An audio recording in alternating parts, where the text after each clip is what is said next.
You wouldn't believe the tranquility that comes with being a night janitor at the museum, a place where history sleeps under dim lights and polished floors.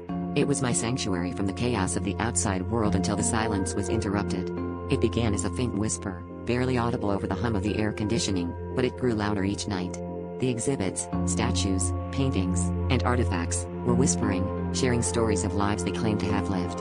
At first, I thought it was just my imagination playing tricks on me, but the tales were so vivid, so detailed, that they painted pictures in my mind that I couldn't shake off.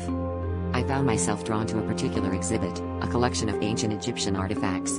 The whispers from these relics were the most persistent, recounting the life of a pharaoh who had cursed his tomb to protect his afterlife. The artifacts claimed that he lived a life of unimaginable power and cruelty, and the curse was not just a myth but a reality that had ensnared them within these museum walls. Intrigued and a bit unnerved, I spent my nights listening to their stories, the whispers growing increasingly desperate as if pleading for release.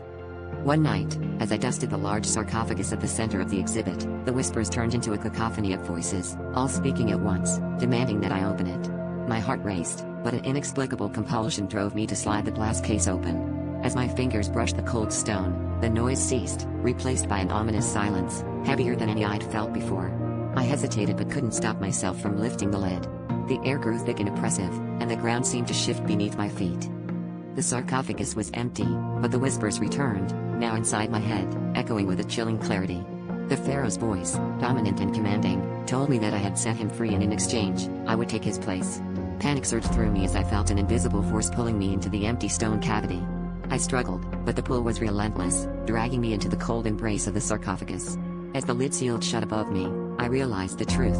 The museum was no longer just a place of silent history but a prison for restless souls, and now, I was one of them.